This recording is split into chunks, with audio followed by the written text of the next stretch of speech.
माटी के आंगनमा शिशिया बोलावे भोला जी।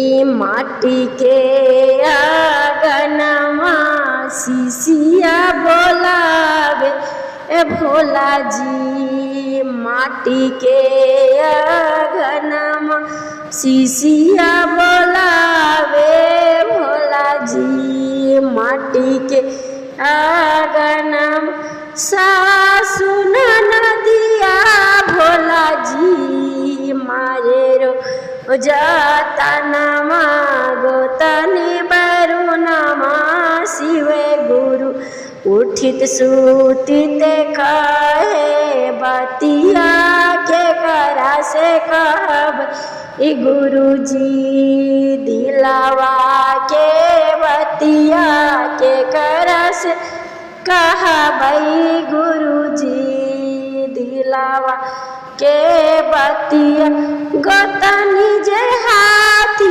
ने भोला जी। जाला मोबाइल रुनिया गोतनी जे हाथी ने भोला जी।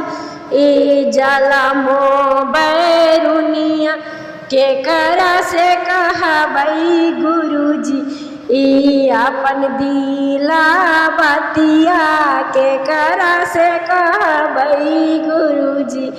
ई दिलावा के बतिया नहीं में हाई भोला जी। खरावा में कुछ नहीं में आवे भोला जी।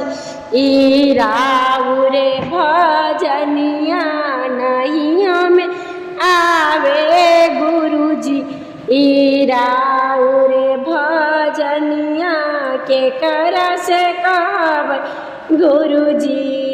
दिलावा के बतिया के करा कहबई भोला जी। दिलावा के बतिया